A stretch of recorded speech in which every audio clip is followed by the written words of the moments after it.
Hello નમસ્કાર વિદ્યાર્થી મિત્રો, દરેકનું હાર્દિક સ્વાગત છે. ધોરણ 12 વિશે તમારો તત્વજ્ઞાન. સૌથી મિત્રો સંપૂર્ણ સોલ્યુશન કરીશું તે પહેલાં ચેનલમાં નવા છો તો ફટાફટ ચેનલને સબસ્ક્રાઇબ કરી દેશો. ચેપ્ટર નંબર 9 છે જગતના વિદ્યમાન ધર્મો. મિત્રો તત્વજ્ઞાન તે ઉપરાંત અન્ય વિષયના પણ તમારે જે છે સંપૂર્ણ સોલ્યુશન ધોરણ 12ના દરેક વિષયના મૂકાઈ ગયા છે, જેની સંપૂર્ણ લિંક આ વિડીયો ડિસ્ક્રિપ્શન અંદર આપેલી છે. તો ચેપ્ટર નંબર 9 જવાના છીએ, જેની અંદર વિકલ્પો પહેલાં આપેલા છે 10. પહેલો વિકલ્પ છે જગતના વિદ્યમાન ધર્મોની સંખ્યા કેટલી છે? તો તેની અંદર જવાબ આવશે 11. જગતના વિદ્યમાન ધર્મોમાં અર્વાચીન ધર્મ કયો છે? તો શીખ ધર્મ. જૈન ધર્મના પ્રથમ તીર્થકર કોણ છે? તો ઋષભદેવ. બૌદ્ધ ધર્મનો ધર્મગ્રંથ કયા નામે ઓળખાય છે? તો આવશે ત્રિપિટક. બાઇબલ એ કયા ધર્મનો ધર્મગ્રંથ છે? તો ખ્રિસ્તી ધર્મનો.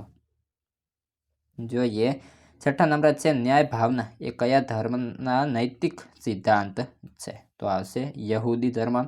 જૈન ધર્મનો નૈતિક સિદ્ધાંત કયો છે? તો આવશે અહિંસા અને જીવદયા. તે ઉપરાંત હિન્દુ ધર્મનો ઉદ્ભવ ક્યાં થયો? તો ભારતની અંદર. તાઓ ધર્મના સ્થાપક કોણ છે? તો લાઓ ત્સે. અને છેલ્લે 10મા નંબર છે પ્રત્યેક ધર્મનો હાથ કરુણા અને પ્રેમથી તરબોળ ભીંજાયેલી આધ્યાત્મિકતા છે. આ મત કોણનો છે? તો ડૉક્ટર અબ્દુલ કલામનો. પ્રશ્ન 2. નીચેના પ્રશ્નના વિસ્તારપૂર્વક જવાબ આપો. જેની અંદર જોવા જઈએ વિદ્યમાન ધર્મો અને તેમના સ્થાપકોના નામ લખો. તો માનવ સંસ્કૃતિના ઇતિહાસમાં આજ સુધીમાં જગતમાં અનેક ધર્મો અસ્તિત્વમાં આવ્યા. તેમના બધા ધર્મ આજે વિદ્યમાન નથી. જગતના ધર્મ 11 મુખ્ય વિદ્યમાન ધર્મ છે. આ ધર્મોના નામ અને તેમના સ્થાપકોના નામ નીચે પ્રમાણે છે. તેની અંદર પહેલું છે હિન્દુ ધર્મ. તો હિન્દુ ધર્મના સ્થાપક કોઈ પણ નથી, તે અપૌરુષીય છે. બીજું છે યહૂદી ધર્મ.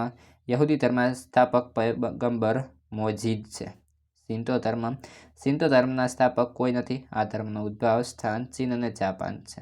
ઝરથોસ્ત્રી ધર્મ. ઝરથોસ્ત્રી ધર્મના સ્થાપક અશોક ઝરથુષ્ટ્ર છે. તાઓ ધર્મ. તાઓ ધર્મના સ્થાપક લાઓ ત્ઝુ છે. જૈન ધર્મ. તો તેમના સ્થાપક ઋષભદેવ છે. બૌદ્ધ ધર્મના તો ગૌતમ બુદ્ધ. કોન્ફ્યુશિયસ ધર્મ.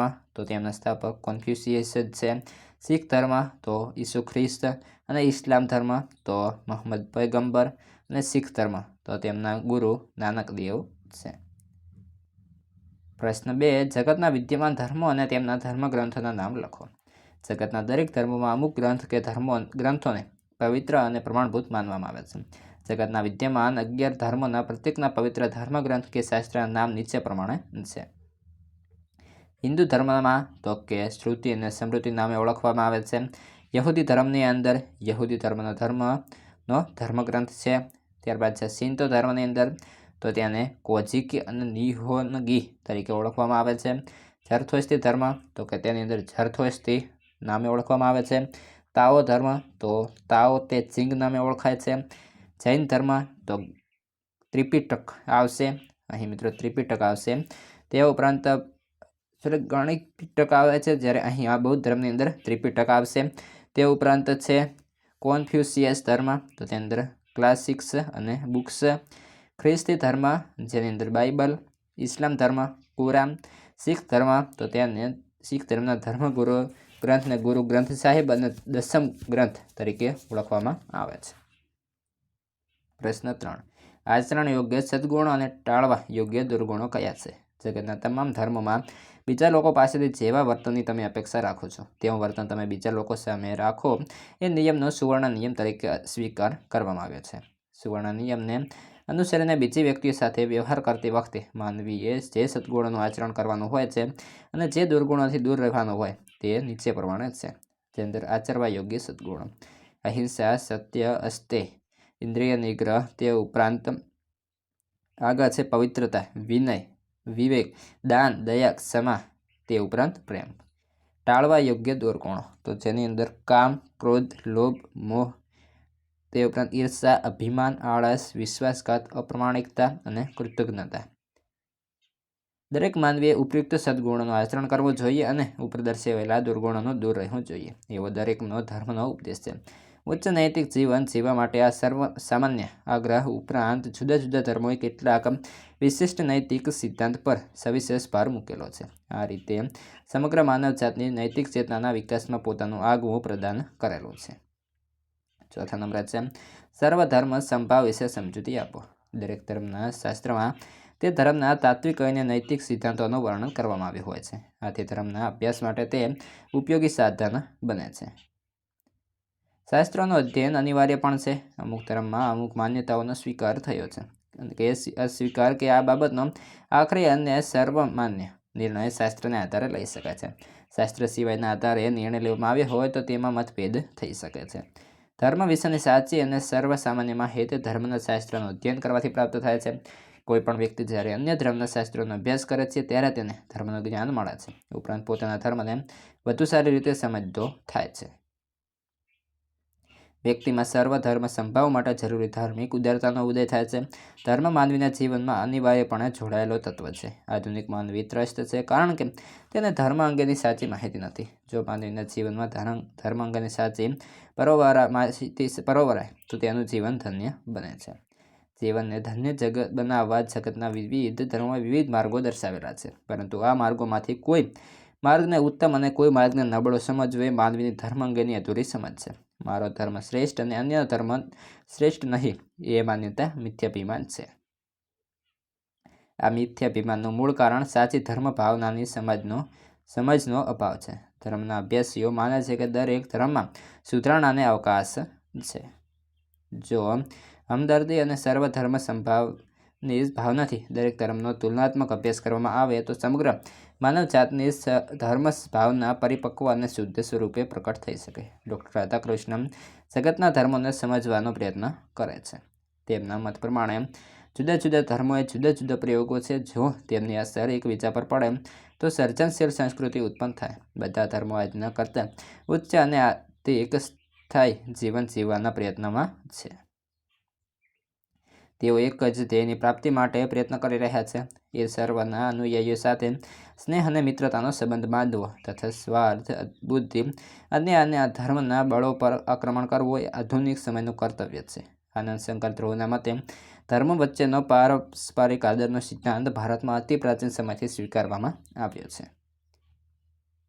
2000 વર્ષ પહેલાં મહારાજા અશોકે આવા સંમેલનની ઇષ્ટતા અને સંપ્રદાયને પરસ્પર આદર આપવાનો બોધ પોતાના શિલાલેખોમાં પ્રકટ કર્યો. ડૉક્ટર APJ અબ્દુલ કલામના મત મુજબ પ્રત્યેક ધર્મનું હાર્દ કરુણા અને પ્રેમથી તરબોળ તથા ભીંજાયેલી આધ્યાત્મિકતા છે. આવી આધ્યાત્મિકતા કોઈ રાષ્ટ્ર, કોઈ સંસ્કૃતિ, કોઈ સમાજ કે કોઈ જાતિનો ઇચારો નથી. તે માનવ માત્રની આધ્યાત્મિક આંતરખોજ છે. આ આધ્યાત્મિક આંતરખોજ માનવીના દોષ અને અહંકારને દૂર કરી માનવીને આંતરિક ઉન્નતિ તરફ લઈ જાય છે. આથી દરેક ધર્મને સમાજનું ધારક, પોષક અને સત્યસૂચક તત્વ તરીકે સ્વીકારવામાં આવે છે. ધાર્મિક જીવનનો આ હાર્દ સર્વ ધર્મમાં એક યા બીજા સ્વરૂપે વ્યક્ત થાય છે. આધુનિક સમયમાં સર્વધર્મના સમન્વયની આવશ્યકતા છે. ધાર્મિક સહિષ્ણુતા કરતાં સર્વધર્મ સંભાવની જરૂર છે. ધર્મનો સમન્વય એટલે સારા ગુણોનો સમન્વય. ધર્મ વચ્ચેનો સમન્વય માત્ર બૌદ્ધિક કે વિચારિક હોય તો માનવીની આંતરખોજને ચોક્કસ માર્ગ મળતો નથી. ધર્મનો સમન્વય મનની ઉદારતા અને વિશાળતાને અપેક્ષા રાખે છે. સર્વધર્મના સંભાવની સમજ દ્વારા સાંપ્રદાયિક ક્લેશ, દ્વેષ અને વેરના મૂળ ઉખેડી જશે. આચાર્ય વિનોબા ભાવેએ સર્વધર્મ સંભાવ પર વ્યાપક અને સરળ ચિંતન રજૂ કર્યું છે. તેમના મતે ધર્મ એટલે શાંતિ અને સહિષ્ણુતા, અન્ય ધર્મ પ્રત્યે ઉદારતા અને દરેક ધર્મમાંથી શુભ અને મંગલ તત્વોના સ્વીકાર કરવા માટેની તત્પરતા. પ્રશ્ન 5, જેની અંદર ટૂંક નોટ લખો. ધર્મગ્રંથોના અભ્યાસનું મહત્વ. તો દરેક ધર્મના શાસ્ત્રમાં તે ધર્મના તાત્વિક અને નૈતિક સિદ્ધાંતોનું વર્ણન કરવામાં આવ્યું હોય છે. આથી ધર્મના અભ્યાસ માટે તે ઉપયોગી સાધન બને છે. શાસ્ત્રોનું અધ્યયન અનિવાર્ય છે. અમુક ધર્મમાં અમુક માન્યતાઓનો સ્વીકાર થયો છે કે અસ્વીકાર બાબતોનો આખરી અને સર્વમાન્ય નિર્ણય શાસ્ત્રના આધારે લઈ શકાય છે. શાસ્ત્ર સિવાયના આધારે નિર્ણય લેવામાં આવે તો તેમાં મતભેદ થઈ શકે છે. ધર્મ વિશેની સાચી અને સર્વમાન્ય માહિતી ધર્મના શાસ્ત્રનું અધ્યયન કરવાથી પ્રાપ્ત થાય છે. કોઈપણ વ્યક્તિ જ્યારે અન્ય ધર્મના શાસ્ત્રોનો અભ્યાસ કરે છે ત્યારે તે ધર્મનું જ્ઞાન મળે છે. ઉપરાંત પોતાના ધર્મને વધુ સારી રીતે સમજતો થાય છે. વ્યક્તિને સર્વધર્મ સંભાવ માટે જરૂરી ધાર્મિક ઉદારતાનો ઉદય થાય છે. 5મા નંબર છે ટૂંક નોટ લખો. બીજા નંબરની કોઈ પણ 3 ધર્મના નૈતિક સિદ્ધાંતો. જેમાં જગતના જુદા જુદા ધર્મોએ વિશિષ્ટ નૈતિક સિદ્ધાંત પર સવિશેષ ભાર મૂક્યો છે અને આ રીતે સમગ્ર માનવજાતની નૈતિક ચેતનાના વિકાસમાં પોતાનો આગવો ફાળો આપ્યો છે. જગતના વિવિધ ધર્મોએ ઉપદેશેલા વિશિષ્ટ નૈતિક સિદ્ધાંતો નીચે પ્રમાણે છે. જેની અંદર જોવા જઈએ પહેલું છે હિન્દુ ધર્મ.